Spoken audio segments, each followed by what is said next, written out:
সর্বশ্রদ্ধেয় মাননীয় সংসদ আন্দালিব রহমান পার্থ যখন বক্তব্য দিচ্ছিলেন, উনি যখন বললেন যে সংবিধান যারা ছুঁড়ে ফেলতে চায় তাদেরকে স্বাধীনতা বিরোধীর সাথে উনি অ্যালাইন করলেন, ট্যাগ করলেন মাননীয় স্পিকার। এবং তখন ট্রেজারি বেঞ্চের সম্মানিত মাননীয় মন্ত্রী যারা ছিলেন তারা সেটাকে টেবিল চাপড়িয়ে সেটাকে সমর্থন দিলেন।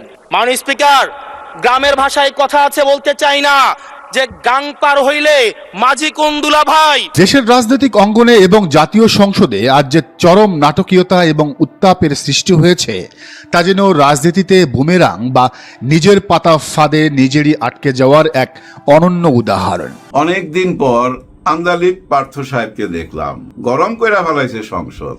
কিন্তু যখন হাসনাত আব্দুল্লাহর কাছে মাইকটা গেল, উনি যখন বলার সুযোগ পাইল, এমন বলছে কলিজার মধ্যে হাত দিয়ে দিছে। আসসালামু আলাইকুম। যারা ভিডিওটি প্লে করেছেন এই মুহূর্তে তাদেরকে অনুরোধ করব দয়া করে পুরো ভিডিও সম্পূর্ণ দেখবেন, খুবই গুরুত্বপূর্ণ ভিডিওটা। প্রিয় দর্শক শ্রোতামণ্ডলী, সংসদে এবারে আন্দালিব রহমান পার্থকে কঠিনভাবে ধুয়ে দিল হাসনাত আব্দুল্লাহ। আন্দালিব পার্থর কথাগুলো ভালো লাগতো। এর আগে আমরা দেখেছি যখন তিনি প্রথম সংসদ সদস্য হয়েছিল, জনগণের ভোটে নির্বাচিত হয়ে যখন পার্লামেন্টে কথা বলতো, তখন তার কথাগুলো খুবই স্পষ্টবাদী, সত্যবাদী ছিল।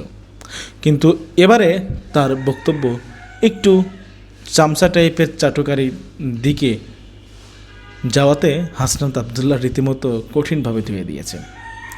হাসনাত আব্দুল্লাহ বলেছে, তেলবাজ ভালো, কিন্তু বেশি তেলবাজি করা মোটেও ভালো নয়। সংসদে দাঁড়িয়ে আন্দালিব পার্থের বক্তব্যের বিরুদ্ধে কিভাবে কঠিন জবাব দিয়ে বক্তব্য রাখলো হাসনাত আব্দুল্লাহ, আমরা সেটাই দেখব। কঠিনভাবে ধুয়ে দিয়েছে রীতিমতো। ইদানিং দেখা যাচ্ছে কিছু তেলবাজ বিএনপি এবং সরকার দলের মধ্যে। প্রিয় দর্শক শ্রোতা মণ্ডলী, চলুন কথা না বাড়িয়ে আন্দালিব পার্থকে কীভাবে দাঁত ভাঙা জবাব দিয়ে কঠিন শিক্ষা দিল পার্লামেন্টে হাসনাত আব্দুল্লাহ, আমরা সেটা শুনে আসি। হাসনাত আব্দুল্লাহর দেওয়া বক্তব্যটা শুনবো, তারপরে কথা বলবো। আশা করি সঙ্গে থাকবেন পুরো ভিডিওটি জুড়ে। আপনারা আমাদের যদি পারেন ভিডিওটি সর্বোচ্চ পরিমাণে শেয়ার করবেন। মাননীয় স্পিকার, কিছুক্ষণ আগে আমাদের সর্বশ্রদ্ধেয় মাননীয় সংসদ আন্দালিব রহমান পার্থ যখন বক্তব্য দিচ্ছিলেন, উনি যখন বললেন যে সংবিধান যারা ছুঁড়ে ফেলতে চায় তাদেরকে স্বাধীনতা বিরোধীর সাথে উনি অ্যালাইন করলেন, ট্যাগ করলেন মাননীয় স্পিকার। এবং তখন ট্রেজারি বেঞ্চের সম্মানিত মাননীয় মন্ত্রী যারা ছিলেন তারা সেটাকে টেবিল চাপড়িয়ে সেটাকে সমর্থন দিলেন। মাননীয় স্পিকার, গণতন্ত্রের জন্য যিনি আপোষহীন লড়াই করে গিয়েছেন বেগম জিয়া, উনি বলেছিলেন যেদিন জনতার সরকার প্রতিষ্ঠিত হবে, যেদিন এই পার্লামেন্ট জনতার সরকারের কাছে যাবে, এদিন এই সংবিধানকে ছুঁড়ে ফেলা হবে। ট্রেজারি বেঞ্চের যে মন্ত্রীরা ছিলেন তারা দীর্ঘদিন, তাদের সারা জীবন তারা বেগম জিয়ার সাথে রাজনীতি করেছেন। এই সংবিধান ছুঁড়ে ফেলার সাথে স্বাধীনতা যুদ্ধাপরাধীর অ্যালাইন করার যেটার হাততালি তারা দিয়েছেন, সেটির মধ্য দিয়ে বেগম জিয়াকে তারা মূলত অপমান করেছেন কিনা তারা সেটা ভেবে দেখবেন। মাননীয় স্পিকার, আমি বক্তব্য দেওয়ার জন্য অনেক কিছু রেডি করে নিয়ে এসেছিলাম। আমরা আইনমন্ত্রী বলেছেন রুশু পড়ার জন্য, তারপরে হফ পড়ার জন্য, মদিনা সনদ পড়ার জন্য পড়েছিলাম। কিন্তু আন্দালিব রহমান পার্থ সাহেব যে বক্তব্য দিয়েছেন, আমরা ক্লাস 8-9 যে ডিবেট করতাম সেটি রিভার্টাল দিলে 20 মিনিট সময় লাগবে। মাননীয় স্পিকার, আমি ওনার বক্তব্যে রিভার্টাল দিচ্ছি। উনি বলেছেন যে আমি কোট করছি, উনি বলেছেন 72-এর সংবিধানের কিছু কিছু বিষয়কে ওনারা সম্মান দিয়েছেন। তার মানে কিছু কিছু বিষয়কে ওনারা সম্মান দেয় নাই। তার মানে এই অভ্যুত্থানের পরে এই সংবিধানের কিছু অংশ ওনারা মেনেছেন, কিছু অংশ ওনারা মানেন নাই।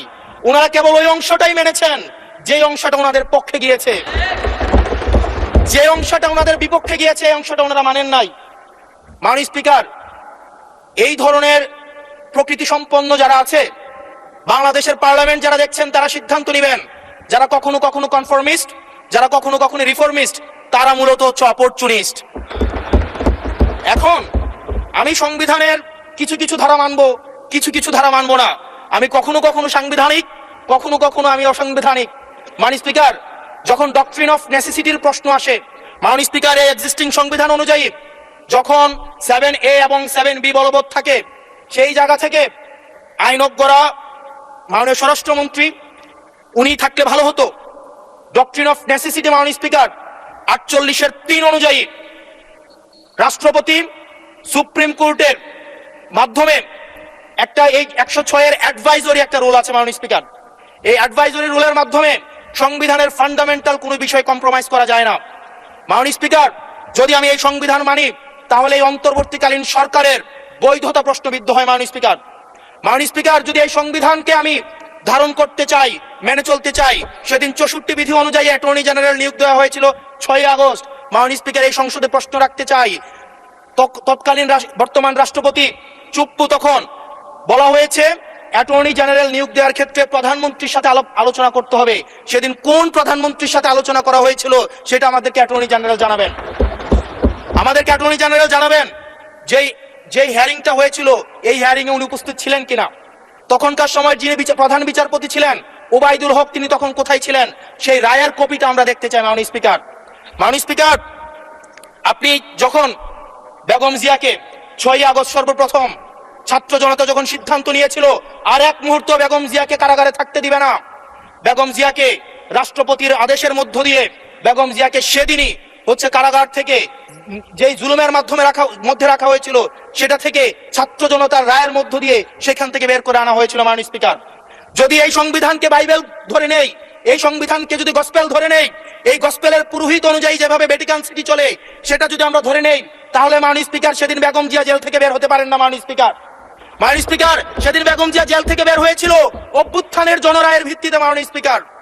মাননীয় স্পিকার, আপনারা বলছেন আপনারা ঠিক সেই জায়গায় আপনারা সংবিধানকে আপনারা মানছেন যেই জায়গায় সংবিধান থেকে আপনারা বেনিফিটেড হবেন। মাননীয় স্পিকার, গ্রামের ভাষায় কথা আছে, বলতে চাই না, যে গাং পার হইলে মাঝি কোন দুলা ভাই।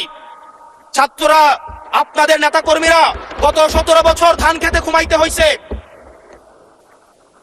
ত্যাগ তিতিক্ষার মধ্য দিয়ে যেতে হয়েছে। মহাসচিব কান্না করে বলেছে তাদের নেতা কর্মীরা ঢাকায় এসে রিক্সা চালিয়ে জীবন নির্বাহ করত।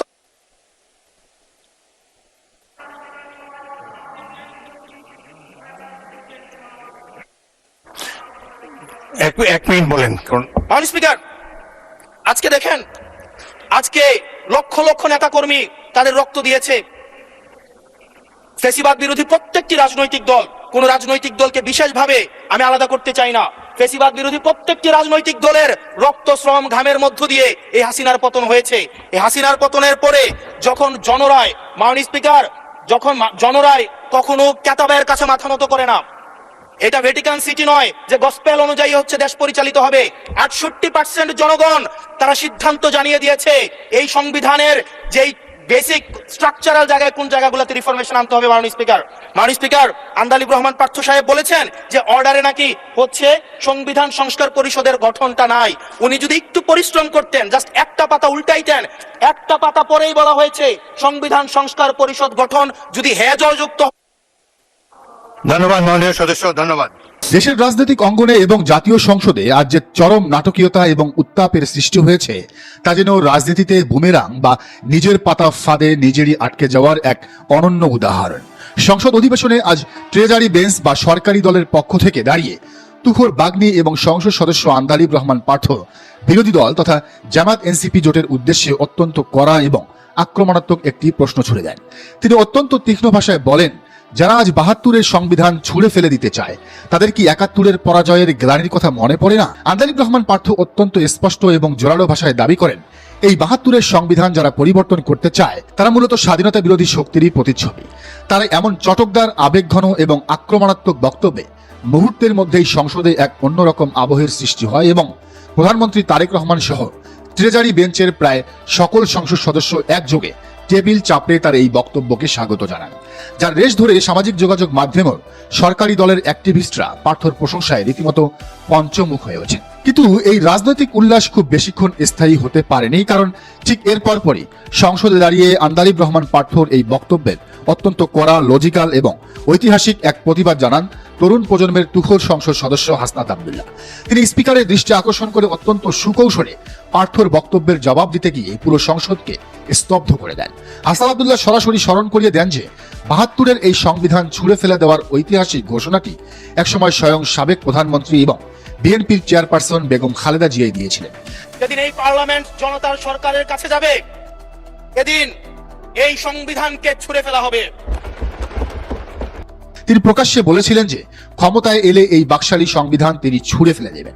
তরুণ এই সংসদ সদস্য অত্যন্ত ক্ষোভের সাথে সরকারি দলের দিকে আঙ্গুল তুলে বলেন, বিরোধী দলকে রাজনৈতিকভাবে খোঁচাতে গিয়ে আন্দালিব রহমান পার্থ প্রকারান্তরে খোদ বেগম খালেদা জিয়াকেই চরমভাবে অপমান করেছেন এবং সবচেয়ে বড় লজ্জার বিষয় হল সরকারি দলের এমপিরা টেবিল চাপড়ে নিজেদের নেত্রীর সেই অপমানকেই সমর্থন জুগিয়েছেন, যা চরম লজ্জাজনক এবং সেই সংসদীয় পর্যবেক্ষকদের মতে হাসনাত আব্দুল্লাহর এই মোক্ষম এবং ঐতিহাসিক সত্য তুলে ধরার সাথে সাথেই প্রধানমন্ত্রী তারেক রহমান সহ সরকারি দলের সামনের সারির নেতাদের মুখ চরম অস্বস্তিতে লাল হয়ে যায়।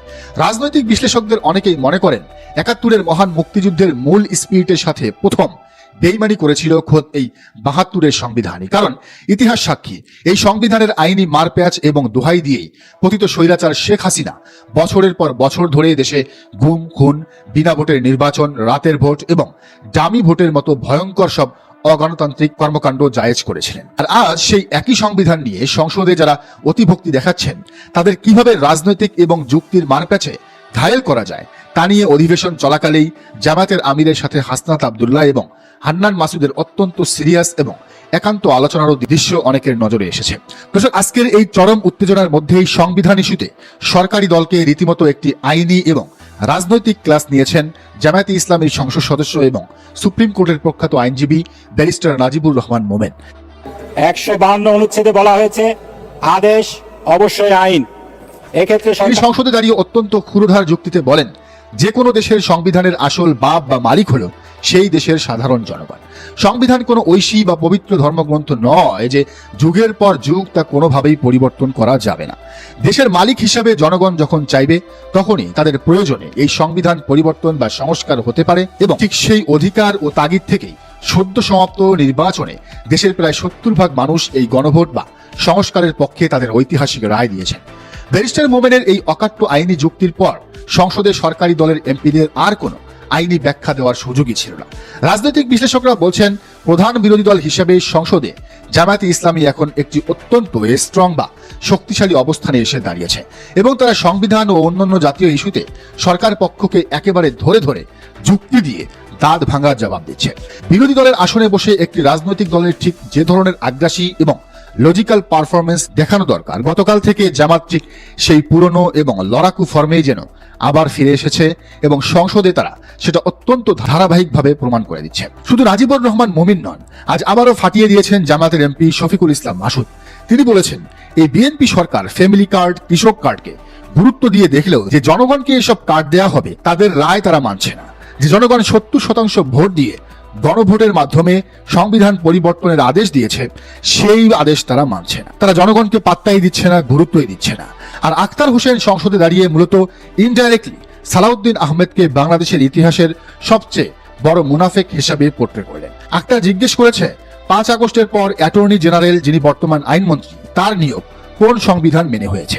অন্তর্বর্তীকালীন সরকার কোন সংবিধানের আন্ডারে নির্বাচন আয়োজন করলো? কোন সংবিধান অনুযায়ী ক্ষমতা হস্তান্তর করলো? সালাউদ্দিন আহমেদ নিয়মিত ঐক্যমত কমিশনের বৈঠকে যেতেন। জুলাই সনদ কিভাবে বাস্তবায়ন করা যায় এ বিষয়ে তিনি রূপরেখাও দেন। গণভোটের বৈধতার কথা তিনিই প্রথম বর্ণনা করেন। সেই সালাউদ্দিন আহমেদ আজ স্বরাষ্ট্রমন্ত্রী হয়ে আগের সব বক্তব্যের সাথে কন্ট্রাডিক্ট করে এমন কথা কিভাবে বলেন? জুলাই সনদ বাস্তবায়ন অধ্যাদেশ জারির রাতে বিএনপি মিটিং করে মির্জা ফখরুলের নেতৃত্বে অন্তর্বর্তীকালীন সরকারকে ধন্যবাদ জানান। সেই একই অধ্যাদেশকে এখন কিভাবে তারা সংসদে দাঁড়িয়ে অবৈধ বলেন? মানতে চায় না। এর থেকে বড় মুনাফিকি বাংলাদেশের ইতিহাসে আর কেউ কি করেছে? আক্তার উল্লেখ করেছেন যে তারেক রহমান নিজে আবু সাইদের রংপুরে দাঁড়িয়ে দয়া করে গণভোটে হ্যাঁ ভোট দিতে বলেছেন। তিনি বর্তমানে প্রধানমন্ত্রী, তার সংসদে এখন কি কারণে সেই বিষয় নিয়ে আবার আলোচনা করতে হচ্ছে? সব মিলিয়ে দর্শক, সংসদ কিন্তু দারুণভাবে জমে উঠেছে। আপনার কি মনে হয়? অনেকদিন পর আন্দালিব পার্থ সাহেবকে দেখলাম। গরম করে ফেলাইছে সংসদ। উনি যেভাবে কথা বলতেছিল, অঙ্গভঙ্গি ভাই অন্যরকম, সবাই তো ওনার দিকে তাকায় ছিল। আর উনার কথার মাঝে মাঝেই টেবিল থাপড়াইতেছিল। বলতে বলতে না ওনার শরীরের মধ্যে জোশ চলে আসছে। অঙ্গভঙ্গি কি ভাই, সুট টুট পরে গেছে তো দারুণ লাগতেছিল, চেহারাটাও সুন্দর, কথাও বলে ভালো, কিন্তু শরীরের মধ্যে যখন জোশ চলে আসছে তখন উনি বলতেছিল সংবিধান যারা ছুঁড়া ফেলতে চায় তারা স্বাধীনতা বিরোধী। বুঝছেন কথাটা? যারা সংবিধান ছুঁড়া ফেলতে চায় তারা স্বাধীনতা বিরোধী। ওই আর কি, রাজাকার বলে নাই, রাজাকার না বইলা স্বাধীনতা বিরোধী। এটা বলার সঙ্গে সঙ্গে ভাই সবাই হাততালি, হাততালি তো দেয় না, ওনারা টেবিলের মধ্যে থাপড়ায়, কাঠের আওয়াজ হয়। আমাদের প্রধানমন্ত্রীও ওই কাঠের আওয়াজ দিতেছিল, ঠাস ঠাস ঠাস ঠাস কইরা হাসতেছিল। কিন্তু যখন হাসনাত আব্দুল্লাহর কাছে মাইকটা গেল, উনি যখন বলার সুযোগ পাইল, এমন বলা বলছে, কলিজার মধ্যে হাত দিয়ে দিছে, লজ্জায় লজ্জায় ফেলে দিছে সবাইকে। উনি খুব সুন্দরভাবে যুক্তি তুলে ধরছে। আপনারা যে বললেন, মানে আন্দালিক পার্থকে বলতেছে, আপনি যে বললেন যারা সংবিধান ছুঁড়া ফেলতে চায় তারা হচ্ছে স্বাধীনতার বিরোধী, আপনি যে ইঙ্গিতটা দিলেন, তাহলে কি বেগম খালেদা জিয়া স্বাধীনতা বিরোধী? যুক্তিটা কি দেখাইছে? কারণ বেগম খালেদা জিয়া একটা টাইমে বলছিল জনতার সরকার যেদিন এই সংসদে আসবে সেদিন এই সংবিধান ছুঁড়া ফেলে দিবে। দেখেন কি দিয়ে উত্তরটা দিছে। তার মানে আপনি বেগম খালেদা জিয়ার আদর্শ মানেন না। পুরো সংসদ তো চুপ, কি জবাব দিবে? কিন্তু টেবিলে থাপ্পড় চলতেছিল। এরা কারা? এরা হচ্ছে বিরোধী দল, ওরা আবার থাপড়াইতেছিল। মজা চলতেছে ভাই, ওদের পক্ষ যেমন আছে এই পক্ষ তেমন আছে। একজন হাসনাত আব্দুল্লাহ তো এনাফ একজন আন্দালিব পার্থের জন্য। পার্থ সাহেব কিভাবে জবাবটা দিল, বাসায় যায় একটু চিন্তা করেন। হ্যাঁ, কিভাবে জবাবটা দিছে, বারবার ওই ভিডিওটা দেখেন। হাসনাত আব্দুল্লাহর কথাগুলো না কয়েকবার শুনেন, কোথায় কোথায় খোঁচা মারছে একটু বোঝার চেষ্টা করেন।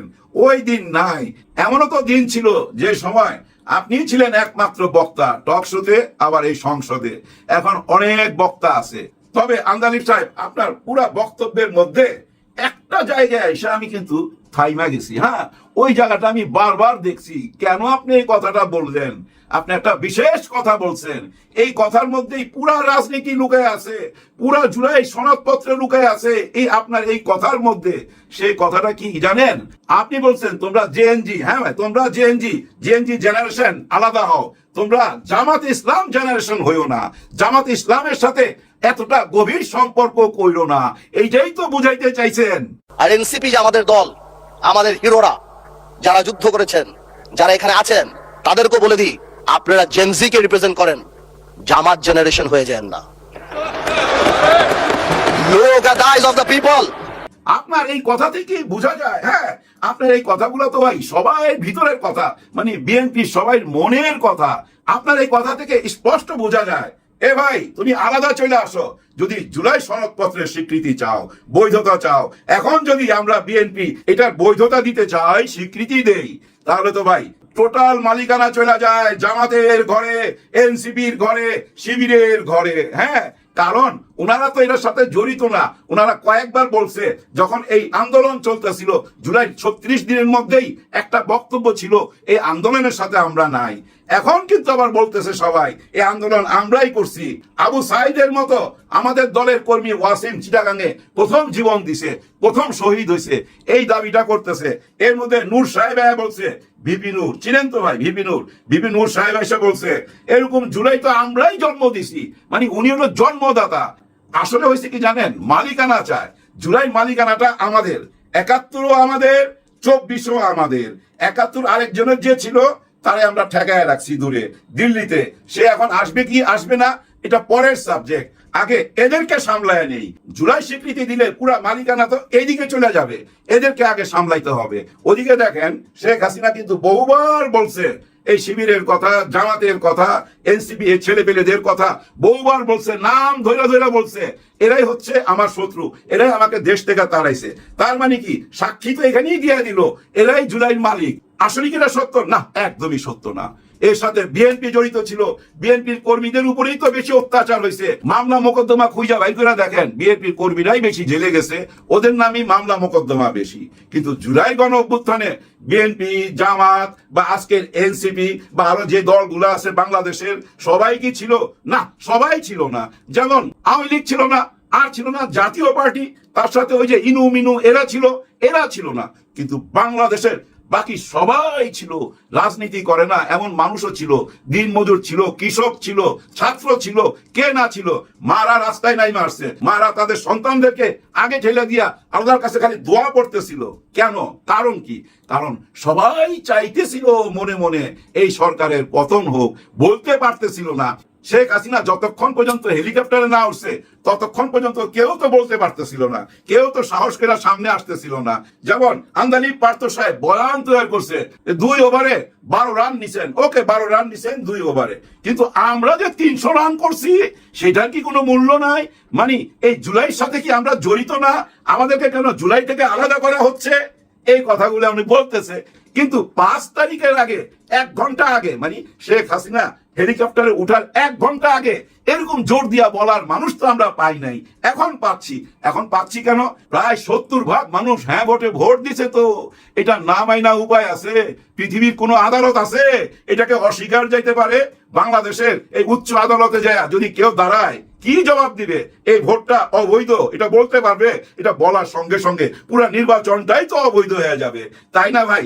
যার জন্য জোর দিয়া বলতেছি 100% গ্যারান্টি এই জুলাই গণ অভ্যুত্থানের বৈধতা অবশ্যই আসবে, কেউ ঠেকায় রাখতে পারবে না। এই কথাটা সরকারও বুঝতেছে ভাই, হ্যাঁ ভাই, সরকারও বুঝতেছে যে এটাকে আটকায় রাখা যাবে না। শুধু কয়েকটা দিন সময় লাগবে। আপনারা খেয়াল করছেন, সংসদে সবাই কথা শুনছেন, কিন্তু সবচেয়ে কম কথা কার শুনছেন? আমাদের প্রধানমন্ত্রীর। উনি কিভাবে বসে থাকে? এরকম কাইতে বসে, এই যে আঙ্গুলটা দেখবেন এখানে রাখে, এই আঙ্গুলটা ঠিক এই জায়গাটায় রাখে। এই জায়গাটা কেন রাখে জানেন? ঠোঁট দুটা লুকায়। কারণ কি জানেন? ওই যে মুচকি হাসি চলে আসে, যে এই জন্য ঠোঁট লুকাইবার জন্য এভাবে রাখে। আর এই ঠোঁটটা তো হইলো ভাই একটা দারুণ জিনিস। দেখবেন ঠোঁট ধনুকের মতো, কিন্তু ধনুকের মতো। তার মানে কি জানেন? ধনুক দিয়ে কি করে? ধনুক দিয়ে আপনি শিকার করেন না, ঠিক তেমনি কথা দিয়েও শিকার করা যায়, কথা দিয়েও ঘায়েল করা যায়, কথা দিয়েও আবার মন জয় করা যায়। যার জন্য উপরওয়ালা এই ধনুকের মতো ঠোঁট দিয়ে দিছে। মাননীয় প্রধানমন্ত্রী ঠোঁট থেকে কি বাইর হয় ওইটা শোনার অপেক্ষায় আছি। আন্দালিব সাহেব কি বললো আর নূর সাহেব কি বললো ওগুলা শোনার সময় নাই ভাই। হ্যাঁ ভাই, ডক্টর শফিকুল ইসলাম মাসুদ এবং হাসনাত আব্দুল্লাহর সাথেই তো কুলিয়ে উঠতে পারছেন না ব্যারিস্টার আন্দালিব রহমান পার্থ। আন্দালিব রহমান পার্থ এক সুযোগবাদী, অপরচুনিস্ট, যার রক্তে আওয়ামী লীগ এবং মানে ফেসিবাদ এবং স্বৈরাচার এই দুইটাই আন্দালিব রহমান পার্থের রক্তে। এরশাদের কেশিয়ার পুত্র এই আন্দালিব রহমান পার্থ, যিনি বিএনপির সাথে সম্পর্ক ছিন্ন করে দীর্ঘদিন নিবৃত্তচারী ছিলেন, হঠাৎ করে গজিয়েছেন। এই পার্থকে নমিনেশন দেওয়ার পক্ষে বিএনপির কেউ ছিল না। বিএনপির লোকজন বরং পার্থের লোকজনকে ইচ্ছা মতো পিটিয়েছে বলায়। কিন্তু তারেক রহমানের সাথে ব্যক্তিগত সম্পর্ক তার পার্থের, এবং এতটাই ব্যক্তিগত সম্পর্ক যে এই আন্দালিব রহমান পার্থের মেয়ের বিয়ে তারেক রহমান গিয়েছেন। লন্ডনে একসাথে আড্ডা দিতেন, এবং দুইজনে যেহেতু রাজ পরিবারের সন্তান, এই আন্দালিব রহমান পার্থ রাজ পরিবারের সন্তান, এরশাদের কেশিয়ারের সন্তান, আর তারেক রহমান তো জিয়াউর রহমান এবং খালেদা জিয়ার সন্তান। এই কারণে তাদের মধ্যে অনেক আগে থেকে বন্ধুত্ব। এই সুযোগে আন্দালিব রহমান পার্থ নমিনেশন নিয়েছেন এমপি। নইলে আন্দালিব রহমান পার্থ চেয়ারম্যান মেম্বার হওয়ারও কথা না। তার মার্কা কি কেউ বলতে পারেন? আন্দালিব রহমান পার্থের দলের সেক্রেটারির নাম এবং তার দলের মার্কার নাম যদি কেউ জানেন মন্তব্যে লিখবেন। এরা এমপি হয় কি করে? এটা হওয়ার কথা না। এখন আন্দালিব রহমান পার্থ একজন পিওর শহুরে বাটপার, একজন প্রতারক। আন্দালিব রহমান পার্থ যেসব আওয়ামী বয়ান সংসদে দিয়েছেন, প্রত্যেকটা যুক্তি সংসদের মধ্যেই খণ্ডন করা হয়েছে। শফিকুল ইসলাম মাসুদ এবং হাসনাত আব্দুল্লাহ দুইজনের বক্তব্যের মাধ্যমে খণ্ডিত হয়ে গেছে, আর কাউকে লাগে না। এবং সংসদের বাইরে এনসিপি এবং জামাত শিবির অ্যাক্টিভিস্টরা সবাই আন্দালিব রহমান পার্থের বক্তব্যের পোস্টমর্টেম করেছেন। তার বক্তব্যের প্রত্যেকটা অংশ ইঞ্চিতে ইঞ্চিতে, line by line, word by word খণ্ডন করেছেন, এবং এর মধ্য দিয়ে আন্দালিব রহমান পার্থকে কার্যত জয় বাংলা করে দিয়েছে। কোন যুক্তিতে আমি এটা নিয়ে আলাদা আলোচনা করেছি। জামাতের সাথে জেনজি জামাত জি হলো না, এগুলো আওয়ামী বয়ান, আমি এই যুক্তি দিয়েছি। এখানেও এটা এই কথা বলো এখন বিব্রত আন্দালিব রহমান পার্থ, যে কি যুক্তি দিলাম যে আমার নিজের উপর বললো। কারণ আমি জেপি বা বিজেপি, আন্দালিব রহমান পার্থ এখন বিএনপি হয়ে গেছি। আমি যদি অন্যকে বলি যে তোমরা এটা হইও না, এটা কি হয়? ধরা খেয়েছে পার্থ। এরপরে ৭২-এর সংবিধান ছুঁড়ে ফেলা নিয়ে যে কথা, এটা খালেদা জিয়াকে অপমান করে, খালেদা জিয়াকে স্বাধীনতা বিরোধীদের কাতারে ঠেলে দেওয়া হয়েছে, এটা খালেদা জিয়ার সাথে চরম বেয়াদবি। বিএনপির লোকজনের উচিত থেকে থাপড়ানো, যে খালেদা জিয়াকে স্বাধীনতা বিরোধী বলে এত বড় সাহস। কারণ ৭২-এর সংবিধান যারা ছুঁড়ে ফেলতে চায় তারা নাকি স্বাধীনতা বিরোধী। ৭২-এর সংবিধান ছুঁড়ে ফেলতে চেয়েছে খালেদা জিয়া, তাহলে তিনি স্বাধীনতা বিরোধী? ৭২-এর সংবিধান কেটে ছিঁড়ে চুর মার করে ফেলেছিলেন শহীদ প্রেসিডেন্ট জিয়াউর রহমান, তিনি স্বাধীনতা বিরোধী? কত বড় বাটপার এবং বেয়াদব! খালেদা জিয়ার সাথে বেয়াদবি করে আর বিএনপির কেউ কিছু বলে না। আর বিএনপির লোকজন টেবিল চাপড়ে সেটাকে ওয়েলকাম জানায়, এটা দাজ্জাল আসার একটা আলামত। মানুষ, অনেক হাদিস আছে এই বিষয়ে, শেষ যুগে বাবা মা ভাই বোন এগুলোর মধ্যে সম্পর্কের কোনো বেরিয়ার থাকে না, যার তার সাথে জেনা করে। আছে না পশ্চিমা দেশে, ইউরোপে আমি দেখেছি অনেকটা, এটা এরকম একটা নষ্টামি নোংরামি যে খালেদা জিয়াকে স্বাধীনতা বিরোধী, জিয়াউর রহমানকে স্বাধীনতা বিরোধীদের কাতারে ফালানোর সাহস দেখায় এই আওয়ামী স্পেন্সার, শেখ হাসিনার কাছ থেকে বিদ্যুৎ প্লান্ট নেয়া আন্দালিব রহমান পার্থ, আর বিএনপির লোকজন কিছু বলে না। দাজ্জাল আসার আলামত ছাড়া এটা অন্য কিছু নয়। এটা যদি এই বিএনপির শরীরে যদি জিয়াউর রহমান এবং খালেদা জিয়ার রক্ত বইত, তাহলে আন্দালিব রহমান পার্থকে চেয়ার মারত, ওখানে তাকে সংসদ থেকে ওখানে বের করে দিত। কিন্তু সবাই, কারো কোনো কথা নাই। দেখছেন, দলবাজি জন্মকে অস্বীকার করতে কেউ দ্বিধাবোধ করে না। দলবাজি এমন একটা খারাপ জিনিস। তো দর্শক, প্রত্যেকটা যুক্তি খণ্ডন করা হয়েছে। হ্যাঁ, এমনকি ওই যে 6 বলে, যে আপনারা 6 বলে 12 রান করেছেন, আমরা তো 300 রান করেছি, মানে এই যে এনসিপির ছেলেরা জুলাই নেতৃত্ব দানকারী, জুলাই যোদ্ধা, এটা মানতে চান না যে এটা দীর্ঘ 17 বছরের যুদ্ধ। আপনারা শেষের দিকে এসে ফিনিশিং দিয়েছেন, কিন্তু আসল খেলাটা তো আমরা খেলেছি, এটা পার্থ বোঝানোর চেষ্টা করেছেন। আরে ভাই, আপনারা 17 বছর 300 রান না 600 রান করেন, তাতে তো আপনারা হেরেছেন, আপনারা তো পরাজিত হয়েছেন। 1000 রান করেও যদি পরাজিত হয়, ওটার কোনো দাম আছে? কিন্তু জিতেছে তো এনসিপির রানে। তো পার্থের যুক্তি কিন্তু এখানেও টিকলো না। তো পার্থ হচ্ছে শহুরে বাটপার শ্রেণী, সুন্দরভাবে কথা বলতে পারেন, ফটর ফটর ইংরেজি বলতে পারেন, ওরকম ইংরেজি আমরাও পারি, ওর চাইতে বেশি ইংরেজি বাংলাদেশে পড়াশোনা করা শিশির মনির পারেন। এই আন্দালিব রহমান পার্থ দুই একটা ফটর ফটর ইংরেজি বলে, আইনের দুই একটা পরিভাষা বলে, জুরিসপ্রুডেন্সের দুই একটা টার্মিনোলজি বলে, এমন ভাব নেয় যে কোন বালশুন হয়ে গেছে। আসলে কিছুই না। নন ব্যারিস্টার, নন আইনজীবী শফিকুল ইসলাম মাসুদ এবং হাসনাত আব্দুল্লাহ পার্থের সমস্ত বক্তব্যকে জয় বাংলা করেছে। প্রথম কথা হচ্ছে যে এই যে 72 সংবিধান বা জুলাই সনদ নিয়ে যে বিতর্ক, এটা পলিটিক্যাল ডিবেট, এটা কোনো লিগ্যাল ডিবেট না। এখানে আইনি মারিপ্লাস এইসব কথা বলাটাই একটা হাস্যকর বিষয়। সংবিধান তারেক রহমানও মানে না, চুপ্পু মানে না, কেউ শেখ মুজিবের ছবি পিছনে টানায় না, কেউ শেখ মুজিবুর রহমানকে জাতির জনক বলে না এবং স্বাধীনতার ঘোষক বলে না, আর মানে সংবিধান কেউ মানে না। অতএব এখানে আইনি বিতর্ক, এটা ফালতু কথা, এটা আইনি কোনো বিতর্ক না। জুরিসপ্রুডেন্সের জ্ঞান এখানে, এটা পলিটিক্যাল বিষয়। তো পলিটিক্যাল বিষয়ে বক্তব্য দেওয়ার ক্ষেত্রে হাসনাত আব্দুল্লাহ, শফিকুল ইসলাম মাসুদ এরা পার্থের চাইতে ভালো। অতএব পার্থ ফটর ফটর দুই একটা ইংরেজি বললেই মনে করছেন যে অনেক কিছু বলে ফেলেছে। না, যা বলেছে ওর কোনো দাম নাই, ওগুলো সব খণ্ডিত হয়ে গেছে। আর আপনাদের অবগতির জন্য জানাচ্ছি, আন্দালিব রহমান পার্থ এমন ভাব নেন যে তিনি বিরাট আইনজীবী, সংবিধান বিষয়ক, কিছুই না। ব্যারিস্টার আন্দালিব, আচ্ছা একটা সহজ হিসাব দেখে, ব্যারিস্টার পরিচয় দিয়ে চলেন বাংলাদেশে, হ্যাঁ ব্যারিস্টার, রেজাল্টও নাকি ভালো শুনলাম, কিন্তু ব্যারিস্টার দুই পানি খায়। বাংলাদেশে ব্যারিস্টারের আলাদা কোনো খাওয়া নেই। ব্যারিস্টার কি ভাই? ব্যারিস্টার ওটা দরকার লন্ডনে। বাংলাদেশে আইন পেশার জন্য আপনাকে অ্যাডভোকেট হতে হবে। যেমন ব্যারিস্টার জাইমা রহমান ব্যারিস্টার হয়ে এসেছেন, সে চাইলে কিন্তু কোনো আদালতে, সে পটুয়াখালী জেলা আদালতেও দাঁড়ানোর যোগ্যতা নেই, তাকে দাঁড়াতে দেবে না, কারণ তার সনদ নেই, বার কাউন্সিলের সনদ নেই। মানে সব ব্যারিস্টারের কোনো দাম কিন্তু বাংলাদেশে নেই। ব্যারিস্টারের দাম শুধু নামে টানে, যে ব্যারিস্টার, অশিক্ষিত মানুষ মনে করে বাবার ব্যারিস্টার মনে হয় বিশাল কিছু। আসলে ব্যারিস্টারই পাশ করে এসে ব্যারিস্টার হয়ে বাংলাদেশে আইনজীবী হতে আবার নতুনভাবে পরীক্ষা দেওয়া লাগে। তার মানে ব্যারিস্টারি দিয়ে বাংলাদেশে চলে না, এটার কোনো দাম নেই, এক বিন্দু পরিমাণ দাম নেই। সেখানে ব্যারিস্টার এটা আবার কি ভাই? ভুল হচ্ছে, হ্যাঁ আন্দালিব রহমান পার্থ অ্যাডভোকেটও। সম্মানিত বন্ধুগণ, দর্শক শ্রোতা মণ্ডলী, আপনারা দেখতে পারলেন। ব্যক্তিগত মতামত অবশ্যই কমেন্ট করবেন, আপনারা জানাবেন আপনাদের মতামত, ওপিনিয়নটা কি বলতে চান। হাসনাত আব্দুল্লাহ সাহসিকতার এক প্রতীক। হাসনাত আব্দুল্লাহ সবসময় স্পষ্টবাদী, সত্যবাদী, সাহসিকতার সঙ্গে সব জায়গায়, যেখানে অনিয়ম, যেখানেই দুর্নীতি, সেখানেই সোচ্চার। হাসনাত আব্দুল্লাহর সাথে সাথেই পার্থের বক্তব্যের এই তীব্র প্রতিবাদ জানিয়ে কঠিন শিক্ষা দিয়েছে পার্থকে। হাসনাত আব্দুল্লাহর বক্তব্য নিয়ে আপনাদের কিছু বলার থাকলে অবশ্যই কমেন্ট করবেন। আপনারা কি মনে করেন হাসনাত আব্দুল্লাহ যে কথা বলেছে, যে বক্তব্য দিয়েছে, সেগুলো কি ঠিক ছিল? প্রিয় দর্শক শ্রোতা মণ্ডলী, আন্দালিব পার্থকে নিয়ে আপনারা কি বলবেন সেটিও কমেন্টে উল্লেখ করতে ভুলবেন না। কিন্তু প্রিয় দর্শক শ্রোতা মণ্ডলী, আন্দালিব পার্থকে কেন্দ্র করে অনেকেই অনেক ধরনের কথা বলছে, অনেকেই অনেক ধরনের মন্তব্য করছে। আন্দালিব পার্থকে মানুষ যারা পছন্দ করত, তারা এখন রীতিমতো ঘৃণা করতে শুরু করেছে। জাতীয় সংসদে 72-এর সংবিধান ও গণভোট ইস্যুতে সরকারি দল বিরোধী দলের মধ্যে চরম বিতর্ক এবং নাটকীয় পরিস্থিতি সৃষ্টি হয়েছে। আন্দালিব পার্থ দেওয়া বক্তব্যের অন্তত কড়া ঐতিহাসিক জবাব দিয়েছেন তরুণ সংসদ সদস্য হাসনাত আবদুল্লাহ।